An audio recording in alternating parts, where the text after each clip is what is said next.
তিলাওয়াতের ভাজে ভাজে সুরের অলংকার, এ কোরআন বাণী যে আল্লাহর, এ কোরআন বাণী যে আল্লাহর। আসসালামু আলাইকুম রহমতুল্লাহি ওবরাকাতু। আসুন্না ফাউন্ডেশনের অনন্য আয়োজন সহজ সূত্রে কোরআন শিখির 10ম পর্বে আপনাদেরকে স্বাগতম। প্রিয় শিক্ষার্থী বন্ধুরা, আমরা যদি চাই আমাদের ঈমান বাড়াতে, অবশ্যই আমাদেরকে কোরআন পড়া শিখতে হবে, কোরআন তেলাওয়াত করতে হবে। আমরা যারা নিজেদেরকে মুসলিম দাবি করি, অবশ্যই আমাদেরকে ঈমান আনার পরে কোরআন শিখতে হবে। যতদিন আমরা কোরআনের সাথে সম্পর্ক রাখব, ততদিন আমাদের ঈমান বাড়তেই থাকবে ইনশাআল্লাহ। প্রিয় শিক্ষার্থী বন্ধুরা, আজকের দর্শের হরফ ত, উপরে জবর দেওয়া আছে, নিচে জের দেওয়া আছে, উপরে পেশ দেওয়া আছে। আমার সাথে বানান করুন। ত জবর ত, ত জের তুই, ত তুই, ত পেশ তু, ত তুই তু। আবার বলুন ত তুই তু। এই হরফটি মোটা অক্ষর, এই জন্যে তা বলা যাবে না, তা এর সাথে মিক্স করা যাবে না, এই জন্য বলতে হবে ত, ত তুই তু। পরের হরফটি বানান করে বলুন। জ জবর জ, জ জের জি, জ জি, জ পেশ জু, জ জি জু, জ জি জু। আগের হরফটি বলুন বানান ছাড়া। ত তুই তু। পরের হরফটি জ জি জু।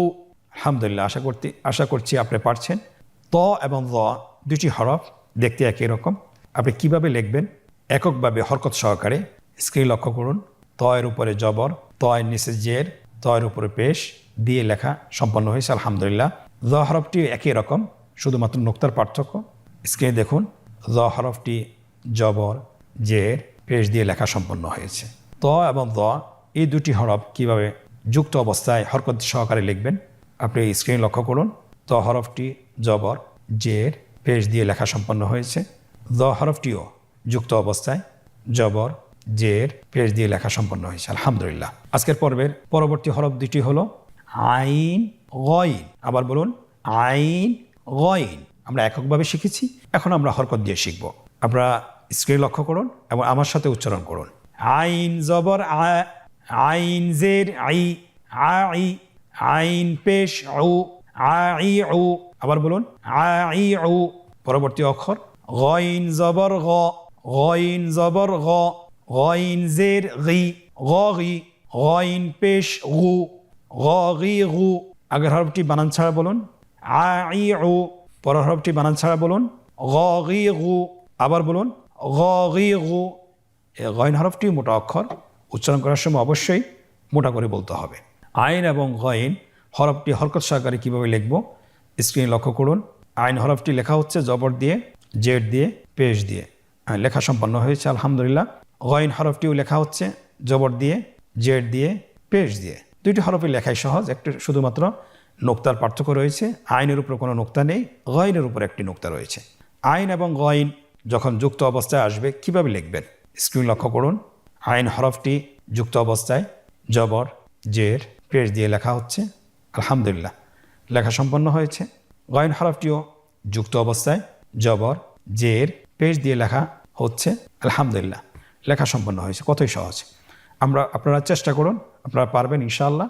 প্রিয় শিক্ষার্থী বন্ধুরা, আজকের দার্সের পরবর্তী হরফটির নাম হলো ফা। ফা জবর ফা, ফা জের ফি, ফা ফি। আবার বলুন ফা ফি। ফা পেশ ফু, ফা ফি ফু, ফা ফি ফু। পরবর্তী অক্ষর কফ। হরকত সহকারে আমার সাথে বলুন কফ জবর ক, কফ জের কি, ক কি। কফ পেশ কু, ক কি কু। আবার বলুন ক কি কু। এই হরফটি কিন্তু আপনার মোটা অক্ষর, মোটা হরফ বলার সময়, উচ্চারণ করার সময় অবশ্যই মোটা করে পড়তে হবে। তাহলে আগের অক্ষরটি আমরা বানান ছাড়া বলি ফা ফি ফু, পরের হরফটি ক কি কু। আমরা এখন দেখব ফা এবং কফ হরফটি হরকত সহকারে কীভাবে লিখতে হয়। স্ক্রিনে লক্ষ্য করুন। ফা হরফটি জবর সহকারে লেখা হচ্ছে, ফায়ের নিচে জের বসানো হচ্ছে এবং পেশ বসানো হচ্ছে আলহামদুলিল্লাহ। পরবর্তী হরফ দেখতেই ফায়ের মতো, শুধুমাত্র নোক্তার পার্থক্য। কফ হরফটি জবর দিয়ে লেখা হচ্ছে, জের দিয়ে লেখা হচ্ছে এবং পেশ দিয়ে লেখা হচ্ছে আলহামদুলিল্লাহ। কফ হরফটি লেখা সম্পন্ন হয়েছে। এখন আমরা কিভাবে শব্দের মাঝে যুক্ত অবস্থায় লিখতে হয় আপনারা স্ক্রিনের দিকে লক্ষ্য করুন। ফা হরফটি যুক্ত অবস্থায় লেখা হচ্ছে, কফ হরফটিও লেখা হচ্ছে আলহামদুলিল্লাহ। দুইটি হরফেই আপনার লেখা সম্পন্ন হয়েছে আলহামদুলিল্লাহ। প্রিয় মুসলিম ভাই বোনেরা, আজকের দার্সের পরবর্তী হরফটির নাম হলো কাফ এবং লাম। এই দুটি হরফ আমরা হরকত দিয়ে শিখব। আপনারা স্কেল লক্ষ্য করুন এবং আমার সাথে উচ্চারণ করুন। কাফ জবর কা, কাফ জের কি, কা কি, কাফ পেশ কু, কা কি কু। আবার বলুন কা কি কু। পরবর্তী হরফ লাম, উচ্চারণ সহকারে হরকত দিয়ে বলুন লাম জবর লা, লাম জের লি, লালি, লাম পেশ লু, লালি লু। আবার বলুন লালি লু। হরফ দুটোই বানান ছাড়া বলুন কা কি কু, লালি লু। আলহামদুলিল্লাহ, আমরা শিখতে পেরেছি। এখন আমরা দেখব এই হরফ দুইটি হরকত সহকারে কিভাবে লিখতে হয়। কাফ হরফটি লেখা সম্পন্ন হয়েছে, লাম হরফটিও লেখা সম্পন্ন হয়েছে আলহামদুলিল্লাহ। এখন আমরা কাফ এবং লাম হরফটি যুক্ত অবস্থায় কিভাবে হরকত দিয়ে লিখতে হয়। কাফ হরফটি যুক্ত অবস্থায় জবর জের পেশ দিয়ে লেখা সম্পন্ন হয়েছে। লাম হরফটিও জবর জের পেশ দিয়ে লেখা সম্পন্ন হয়েছে আলহামদুলিল্লাহ। আজকের পর্বের পরবর্তী হরফ দুটি হলো মিম এবং নুন। স্ক্রিনের দিকে লক্ষ্য করুন, মিম এবং নুন। আমরা এই হরফ দুটিও হরকত সহকারে শিখব। আপনারা স্ক্রিনের দিকে তাকান। মিম জবর মা, মিম জের মি, মামি, মিম পেশ মু, মামি মু, মামি মু। পরবর্তী হরফ নুন, হরকত সহকারে উচ্চারণ করুন এবং আমার সাথে বলুন নুন জবর না, নুন জের নি, নানি। আবার বলুন নানি, নুন পেশ নু, নানি নু। আবার বলুন নানি নু। এখন আমরা বানান ছাড়া বলবো, আপনারা আমার সাথে বলুন মামি মু, নানি নু। আলহামদুলিল্লাহ, মিম এবং নুন হরকত সহকারে আমরা শিখে ফেলেছি আলহামদুলিল্লাহ। এখন আমরা মিম এবং নুন হরকত সহকারে কিভাবে লিখতে হয় স্ক্রিনে লক্ষ্য করুন। মিম হরফটি লেখা হয়েছে, নুন হরফটিও লেখা সম্পন্ন হয়েছে আলহামদুলিল্লাহ। এই হরফ দুইটি যুক্ত অবস্থায় কিভাবে হরকত বসিয়ে লিখবেন সেটাও আপনারা স্ক্রিনে লক্ষ্য করুন। যুক্ত অবস্থায় লেখা সম্পন্ন হয়েছে, এমনিভাবে নুন হরফটিও যুক্ত অবস্থায় লেখা সম্পন্ন হয়েছে আলহামদুলিল্লাহ। প্রিয় শিক্ষার্থী বন্ধুরা, আজকের পর্বের পরবর্তী হরফ দুটি হলো ওয়াও এবং হা। এই দুটি হরফ কিভাবে হরকত দিয়ে আমরা উচ্চারণ করব এবং বানান করব স্ক্রিনের দিকে লক্ষ্য করুন এবং আমার সাথে উচ্চারণ করুন। ওয়াও জবর ওয়া, ওয়াও জের উই, ওয়াউই, ওয়াও পেশ উ, ওয়াউই উ। আবার বলুন ওয়াউই উ। হা হরফটি হরকত দিয়ে কিভাবে উচ্চারণ করতে হয় স্ক্রিনের দিকে লক্ষ্য করুন এবং আমার সাথে বানান করে উচ্চারণ করুন। হা জবর হা, হা জের হি, হা হি, হা পেশ হু, হা হি হু, হা হি হু। আমরা এখন বানান ছাড়া বলবো দুটি হরফ, আপনারা আমার সাথে বলুন ওয়াউই উ, হা হি হু। আলহামদুলিল্লাহ, হরকত সহকারে আমরা ওয়াও এবং হা হরফটিও শিখেছি। আমরা এখন দেখব যে ওয়াও হরফটি এবং হা হরফটি কিভাবে হরকত সহকারে লিখতে হয় স্ক্রিনের দিকে লক্ষ্য করুন। ওয়াও হরফটি জবর জের পেশ দিয়ে লেখা হয়েছে আলহামদুলিল্লাহ। হা হরফটিও জবর জের পেশ দিয়ে লেখা সম্পন্ন হয়েছে। এখন আমরা দেখব যে ওয়াও এবং হা হরফটি যুক্ত অবস্থায় কিভাবে হরকত দিয়ে লিখতে হয়। ওয়াও হরফটি যুক্ত অবস্থায় জবর জের পেশ দিয়ে লেখা হচ্ছে। হা হরফটিও যুক্ত অবস্থায় জবর জের পেশ দিয়ে লেখা সম্পন্ন হয়েছে আলহামদুলিল্লাহ। আজকের পর্বের পরবর্তী হরফ আপনারা স্ক্রিন দেখতে পাচ্ছেন ইয়া। ইয়া জবর ইয়া, ইয়া জের ই, ইয়া ই, ইয়া পেশ ইউ, ইয়া ই ইউ, ইয়া ই ইউ। আলহামদুলিল্লাহ, আজকের ক্লাসের মাধ্যমে আমরা আরবি হরফের যে 29টি হরফ জবর জের পেশ দিয়ে আমরা শিখে ফেলেছি আলহামদুলিল্লাহ। খুব অল্প সময়ে, মাত্র 2টি ক্লাসে, যেটা অন্য জায়গায় বেশি সময় লাগে, কিন্তু আলহামদুলিল্লাহ আমরা ভিডিওর মাধ্যমে আপনাদেরকে যে লেসনটা পড়িয়েছি সেটা খুব সহজেই এবং সূত্রের মাধ্যমে আপনাদেরকে পড়িয়েছি।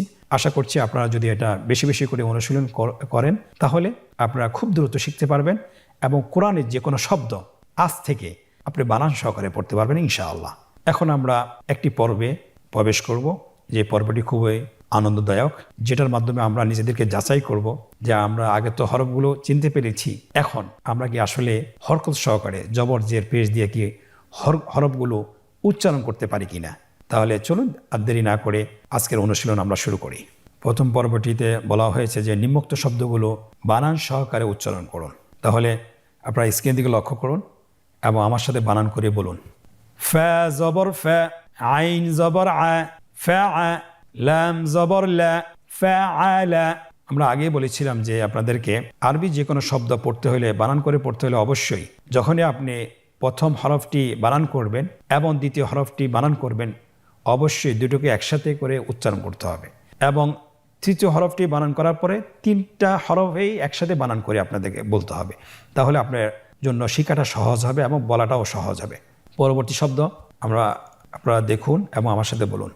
জিম জবর জা, মিম জবর মা, জামা, আইন জবর আ, জামা আ, কফ জবর ক, দাল জবর দা, কদা, র জবর র, কদা র, ওয়াও জবর ওয়া, কফ জবর ক, ওয়াক, বা জবর বা, ওয়াকাব, صاد زبر صا، را زبر را، صر، فا زبر فا، صرف، با زبر با، لام زبر لا، بلا بلا، غين زبر غا، بلغ، عين زبر ع، قاف زبر قا، عقا، دال زبر دا، عقد، نون زبر نا، ثا زبر ثا، نثا، را زبر را، نثر। পরবর্তী লাইনের শব্দগুলো এভাবে বানান করে পড়তে হবে। আমরা হরফগুলো কিন্তু পৃথক পৃথক করে প্রত্যেকটি শব্দের নিচে দেখিয়ে দিয়েছি এবং লিখে দিয়েছি যাতে করে আপনারা সহজে হরফগুলো চিনতে পারেন। এখন আমরা বানান ছাড়া পড়ব কিন্তু অন্য একটি কৌশলে। আপনারা আমার দিকে লক্ষ্য করুন এবং আমার সাথে বানান করুন। বানান ছাড়াই পড়ুন। আ মি আমি, লা আমিলা, ফা লা ফালা, কি ফালাকি, রা ضي راضي، يا راضية، صافي صافي، را صافيرا، قو دو قدو، سي قدوسي، نو صي نصي، را نصيرا، مو ني مني، حا منيحا، عو لي علي، ما علما। আলহামদুলিল্লাহ, শব্দ উচ্চারণ ক্ষেত্রে 2টি পদ্ধতি আপনারা দেখেছেন। আমরা প্রথমে চেষ্টা করব যে বানান সহকারে উচ্চারণ করার জন্য এবং পরবর্তীতে বানান ছাড়া এই পদ্ধতিতে আমি যেভাবে দেখিয়ে দিয়েছি এভাবে পড়ার চেষ্টা করবেন। ইনশাআল্লাহ আপনাদের জন্য সহজ হবে। আজকের অনুশীলনের প্রথম পর্বটি আমরা শেষ করেছি। দ্বিতীয় পর্ব আমাদের আগের ক্লাসের মতোই। আজকের দ্বিতীয় পর্বটি একই রকম, যে নিম্নোক্ত শব্দগুলো কাঙ্ক্ষিত হরকত বসিয়ে বানান করুন। আপনারা দেখছেন, স্ক্রিনে লক্ষ্য করুন, এখানে 3টি ঘর রয়েছে। উপরের ঘরটিতে জবর জের পেশ দেওয়া আছে, মাঝের ঘরটিতে আপনার শব্দ দেওয়া আছে হরকত ছাড়া, এবং লাস্ট শেষের ঘরেতে আপনার শব্দগুলোর বাংলায় উচ্চারণ দেওয়া আছে। আপনারা বাংলা উচ্চারণ দেখে শব্দগুলোর মধ্যে হরকত বসাবেন। আপনারা এখন শুরু করুন। প্রথম শব্দটি হলো জা মা আ। তাহলে আমরা দেখতে পাচ্ছি তিনটাই কি জবর। আপনি স্ক্রিনে লক্ষ্য করুন, 3টিতেই জবর বসানো হয়েছে। পরবর্তী শব্দগুলো আপনারা বাংলা উচ্চারণ দেখে হরকত বসিয়ে ফেলুন। আপনারা স্ক্রিন দেখতে পাচ্ছেন সবগুলো শব্দতে হরকত বসানো হচ্ছে। আপনারা দেখতে পাচ্ছেন সবগুলো শব্দের মধ্যে হরকত বসিয়ে কাঙ্ক্ষিত উচ্চারণ তৈরি করা হচ্ছে। আপনারা এভাবেও করতে পারেন। ইনশাআল্লাহ আপনাদের জন্য সহজ হবে। আল্লাহ তাআলা আমাদেরকে সহজ করে দেন। আজকের অনুশীলনের 3য় পর্ব, যে নিম্নোক্ত শব্দগুলো বানান ছাড়া পড়ুন। কারণ হলো আজকের ক্লাসে এবং আগের ক্লাসে আমরা কিন্তু বানান শিখেছি এবং আপনাকে দেখেই বলতে হবে আপনার ব্রেন থেকে। শব্দগুলো বানান ছাড়াই আপনি পুরো শব্দটি উচ্চারণ করবেন। আমরা ডান দিক থেকে শুরু করি। শাকারা, রাজাআ, তালাআ, কাবিলা, মারিদা, কুতিলা। আলহামদুলিল্লাহ, আমরা আজকের পর্বটি শেষ করতে পেরেছি। আল্লাহ তাআলার কাছে শুকরিয়া জ্ঞাপন করছি যে আল্লাহ রাব্বুল আলামিন আমাদেরকে কোরআন পড়া শিক্ষার ধারাবাহিকতা যেন আমরা রাখতে পারি এবং আমাদের জন্য যেন সহজ করে দেন। আল্লাহর কাছে সেই কামনা করছি। আপনারা আগের মতোই আপনাদেরকে আমি বলছি যে আমরা বাসায় 10 থেকে 15 মিনিট, বেশি না, আমরা চেষ্টা করি এককভাবে হোক অথবা গ্রুপ তৈরি করে হোক, তাহলে আমরা কোরআন পড়াটা খুব দ্রুত শিখতে পারবো। কারণ হলো আমরা যদি কোরআন পড়া সহিশুদ্ধ করতে না পারি তাহলে কিন্তু আমাদের সালাতের সমস্যা থেকে যাচ্ছে। আর সালাতে যদি সমস্যা থেকে যায় সালাত কবুল না হওয়ার সম্ভাবনা বেশি। আল্লাহ সুবহানাহু ওয়া তাআলা আমাদেরকে কোরআন পড়া শিখার তৌফিক দান করুন। আল্লাহুম্মা আমিন। হাদা ওয়া সাল্লাল্লাহু আলা মুহাম্মদ ওয়া আলা আলিহি ওয়া সাহবিহি আজমাইন। আজকের পর্ব থেকে এখানেই বিদায় নিচ্ছি। জাযাকুমুল্লাহ খায়র। ওয়াসসালামু আলাইকুম ওয়া রাহমাতুল্লাহি ওয়া বারাকাতুহু। আসুন্নাহ ফাউন্ডেশন, উম্মার স্বার্থে সুন্নাহর সাথে।